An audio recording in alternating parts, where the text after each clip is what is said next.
राहुल गांधी ने जिस तरीके से चुनाव आयोग को निशाने पर लिया है और अब एक बार फिर से प्रेजेंटेशन देकर उन्होंने एक और हाइड्रोजन बम फोड़ने की बात कही है और जिसको लेकर अब बीजेपी हमलावर है। उन्होंने एक फिर से आरोप लगाया और जो लिखा कि यहां पे किस तरीके से नेता प्रतिपक्ष ने वोट चोरी को लेकर आरोप लगाया। पिछले 1.5 महीने में 2 बार प्रेजेंटेशन देकर राहुल गांधी को उन्होंने चुनाव आयोग को निशाने पर लिया। वोटर्स के वोट को डिलीट करने का आरोप लगाया कि उनके नाम काट दिए गए वोटर्स के। सोशल मीडिया एक्स पर एक एक्स पोस्ट किया जिसके बाद सियासत गर्मा गई। क्या है वो पोस्ट जो उन्होंने एक्स पर लिखा, वो भी अब आपको दिखाते हैं। वो पोस्ट आप देखिए, वो इसके काफी मायने हैं जिसको लेकर बीजेपी हमलावर है और वो आपको हम दिखाते हैं। देश के युवा, देश के स्टूडेंट, देश के जेन जी संविधान को बचाएंगे, लोकतंत्र की रक्षा करेंगे और वोट चोरी को रोकेंगे। मैं उनके साथ हमेशा खड़ा रहूंगा। जय हिंद। और ये ट्वीट उन्होंने किया, एक्स पर पोस्ट किया, जिसके बाद से हंगामा हुआ है और उसके बाद बीजेपी उनके ऊपर हमलावर है। अभी तक सियासतदान युवाओं की बात करते थे, युवा को सेंट्रिक रखकर सियासत किया करते थे, लेकिन अब किस तरीके से उनके नाम पर सियासत हो जा रही है। एक नया वर्ड सामने आया, जेन जी। दरअसल नेपाल में अभी जो बवाल हुआ उसमें जेन जी ने तख्ता पलट कर दिया और जेन जी शब्द अब काफी सुनाई दे रहा है। राहुल गांधी ने अपने पोस्ट में जेन जी शब्द लिखकर हवा दी और जिसके बाद से बीजेपी उनके ऊपर हमलावर है। अगर लोग उनको वोट नहीं देते, जनता उनको सत्ता नहीं देते, तो गलती हमारा है क्या? ये क्या नॉनसेंस बात कर रहा है राहुल गांधी। तो नेपाल को कंपेयर करते हैं, श्रीलंका को कंपेयर करते हैं, ये तरीका है क्या? जो कल ट्वीट किया है वो बहुत पीड़ादायक है। उन्होंने जेन जी को उकसाने का काम किया है। लोकतंत्र को आप बताइए, बचाइए, संविधान को आप बताइए और वोट चोरी को आप बचाइए। राहुल गांधी जी, क्या देश में आप अराजकता फैलाना चाहते हैं? क्या करना चाहते हैं आप? और राहुल गांधी ने ट्वीट किया और जो कांग्रेस के इकोसिस्टम के लोग हैं उन्होंने रिट्वीट करना शुरू कर दिया।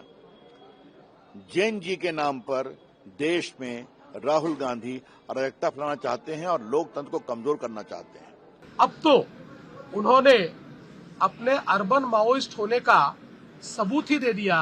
अर्बन माओइस्टों वाली भाषा वो कर रहे हैं कि जेन जी ने आकर संवैधानिक सरकार को उलट देना चाहिए। इस प्रकार की बात जब कोई करता है तो इससे अलग बात अर्बन माओइस्ट क्या करते हैं? उनके सारे जो लोग एडवाइस देते हैं, सारे एडवाइजर उनके अर्बन माओइस्ट इस प्रकार की विचारधारा के हैं। गृह युद्ध को करा के जेएनजी जैसे मुद्दे को उठाकर ये इस देश के टुकड़े टुकड़े करना चाहते हैं। सोरोस फाउंडेशन के साथ मिलकर भारतीय जनता पार्टी जेएनजी के आंदोलन के साथ रहेगी और मैं आपको चैलेंज करता हूं, दावे के साथ करता हूं कि पूरी गांधी फैमिली और गांधी फैमिली को सपोर्ट करते हुए जितनी परिवारवादी पार्टियां हैं, यदि वो इस देश से भागती हुई इन्हें नजर आएंगी, फिर आप मुझे कहिएगा। दरअसल राहुल गांधी ने साफ रूप से किसी देश का नाम तो नहीं लिया, लेकिन उनका इशारा पड़ोसी मुल्क नेपाल की तरफ था। ऐसे में आपको बताते हैं कि नेपाल में क्या हुआ और राहुल गांधी ने क्या जेन जी को लेकर कहा। इसको आप देखेंगे तो विस्तार से आप समझ पाएंगे कि किस तरीके से क्या हुआ था। अब आप देखिए, पहला तो जो उन्होंने कहा कि देश के युवा संविधान को बचाएंगे, और आपने कुछ दिन पहले नेपाल में क्या हुआ था, ओली सरकार खिलाफ जेन जी का आंदोलन हुआ था और वहां पर भी इसी संविधान बचाने को लेकर हुआ था। और देश के स्टूडेंट लोकतंत्र की रक्षा करेंगे। नेपाल में क्या हुआ था, आपने देखा था कि युवा और छात्र सड़क पर उतर आए थे, जमकर हिंसा हुआ, प्रदर्शन हुआ, तख्ता पलट हो गया।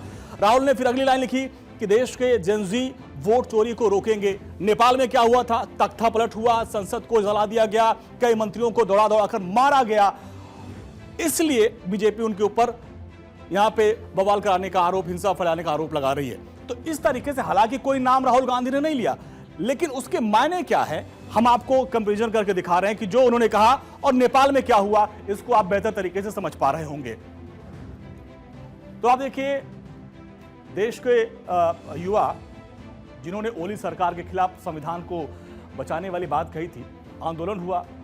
अब राहुल गांधी ने इसी चीज को लिखा और उसका इशारा नेपाल की तरफ जा रहा था, क्योंकि नेपाल में तख्ता पलट हुआ था, संसद को वहां पे जला दिया गया। और यही वजह है कि अब बीजेपी के नेता हमलावर हैं। बीजेपी नेताओं ने न केवल नेपाल बल्कि श्रीलंका और बांग्लादेश के जरिए राहुल गांधी को घेरा। बीजेपी के आक्रमण के बाद कांग्रेस नेता राहुल गांधी के बचाव में उतर आए हैं। कांग्रेस नेताओं ने चुनाव आयोग को निशाने पर लिया। सबको सजग होना चाहिए, इस देश में सबको सजग होना चाहिए। 4 लाख नाम सार्वजनिक किए हैं बिहार में इलेक्शन कमीशन ने। फॉर्म 6 के जो पहले टाइम वोटर होता है उसमें 27% लोग 20 वर्ष से आयु के कम है। कोई 100 साल का है, कोई 80 साल का। 100 साल के लोग मतदाता बन रहे हैं पहली बार, तो क्यों नहीं सजग होगा यूथ? होना चाहिए सजग। वो तो कह रहे हैं कि देश के संविधान पे जो खतरा आएगा, लोकतंत्र पे जो खतरा आएगा, वोट चोरी से आएगा। वोट चोरी अगर होगी तो लोगों का विश्वास लोकतंत्र से हटेगा। तो यही जन जी, यही युवा, यही छात्र संविधान और लोकतंत्र की हिफाजत करेगा। आई सल्यूट राहुल गांधी और भाजपा वालों। शर्म खाओ, राहुल गांधी का धन्यवाद दो कि जो उन्होंने ये बयान दिया है।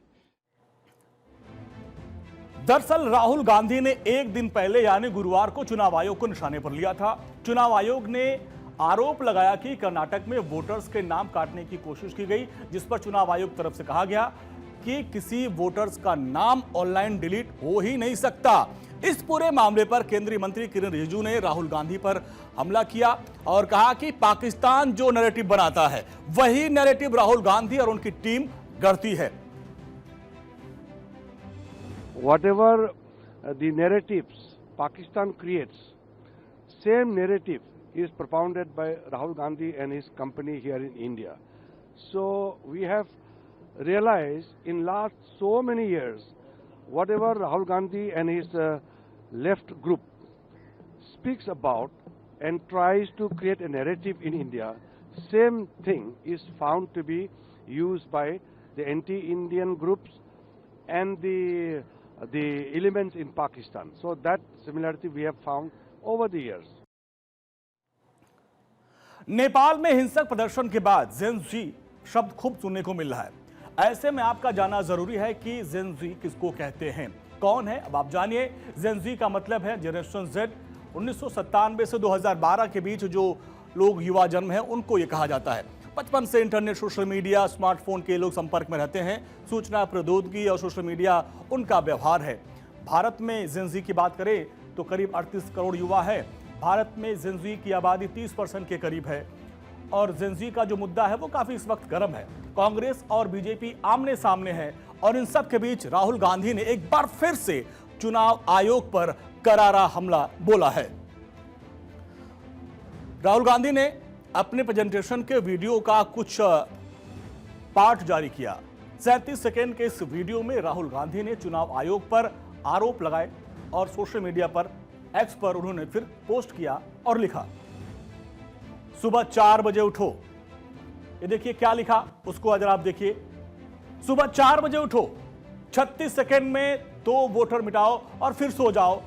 ऐसे भी वोट चोरी हुई, चुनाव का चौकीदार जागता रहा, चोरी देखता रहा और चोरों को बचाता रहा। राहुल गांधी ने किस तरफ इशारा किया है आप देखिए, किस तरीके से उन्होंने ये कटाक्ष किया है।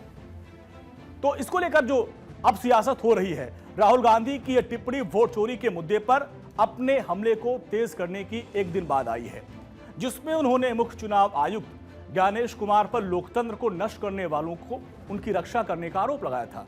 राहुल गांधी ने अपने प्रेजेंटेशन के दौरान स्क्रीन पर एक नंबर भी शेयर किया जो प्रयागराज के एक शख्स का है और वो शख्स अब लगातार उस पर फोन आ रहे हैं। वो लगातार फोन आने से तंग हो गया और पुलिस के पास पहुंच गया और पुलिस की उसने मदद मांगी है।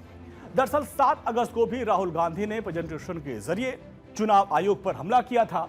अब एक बार फिर से उन्होंने वही किया, लेकिन जिस तरीके से युवाओं के साथ साथ जेन जी को केंद्र में रखकर सोशल मीडिया पर उन्होंने पोस्ट किया, उसके बाद से सियासत गर्मा गई है।